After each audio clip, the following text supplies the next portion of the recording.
Assalamualaikum warahmatullahi wabarakatuh. Para pemirsa yang berbahagia, izinkan pada kesempatan ini saya menyampaikan tausiah bertopik puasa dan hierarki kebutuhan Maslow. Abraham Maslow adalah psikolog Amerika Serikat yang sangat tenar dengan teorinya hierarki kebutuhan manusia. Menurut Maslow, kebutuhan manusia itu bertingkat-tingkat.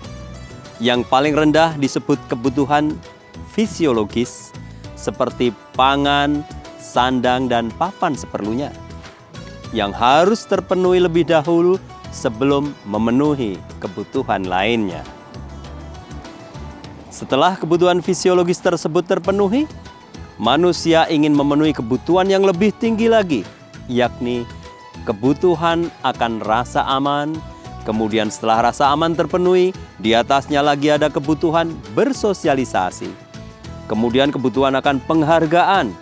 Dan paling puncak adalah aktualisasi diri.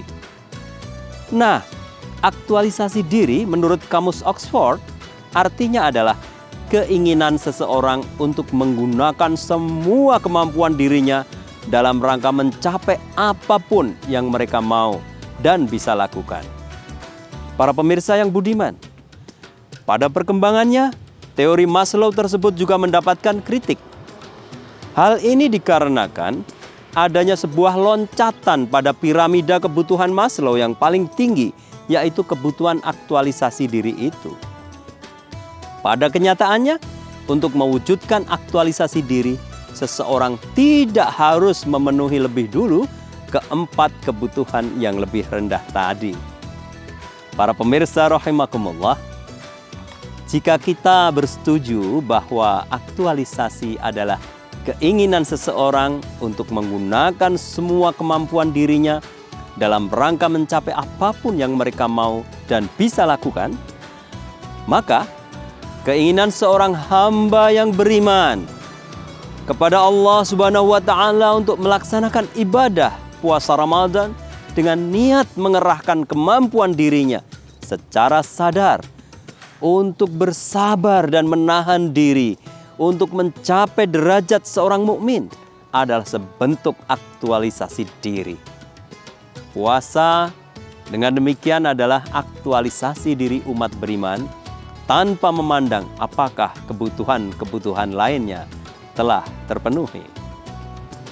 Buktinya, Islam mengajarkan agar kita banyak-banyak berpuasa justru ketika kita sedang berkekurangan atau sedang tinggal di pengungsian misalnya.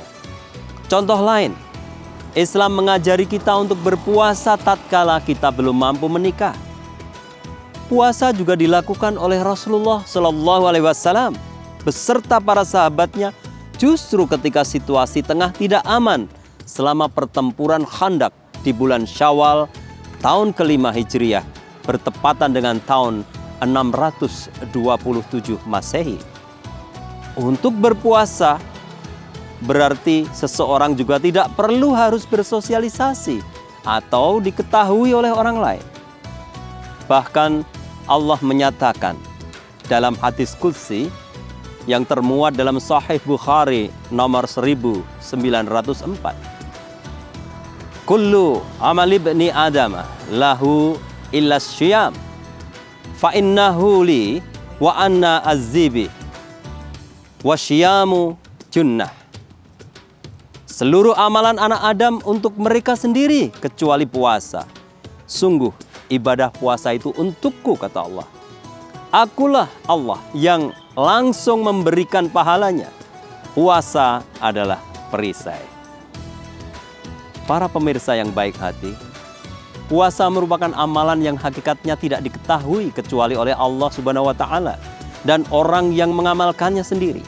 Puasa adalah ibadah yang paling rahasia antara hamba dan Tuhannya. Kembali pada argumen Maslow di atas, bayangkan orang yang berpuasa itu secara sadar memangkas kebutuhan fisiologi dasar berupa makanan dan minuman sampai jangka waktu tertentu.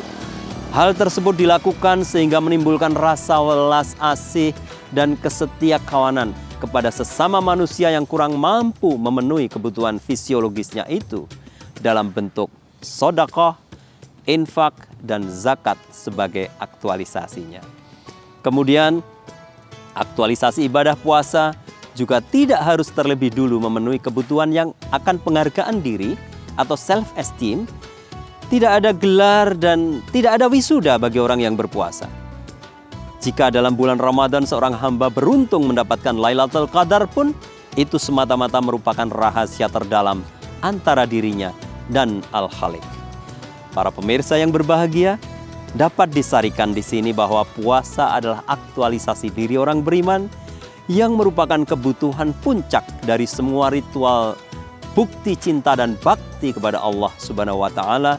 Dalam satu ungkapan bijak dikatakan bahwa untuk berbagi cukup dengan kekayaan hati, tidak perlu harus lebih dahulu memiliki kekayaan harta duniawi.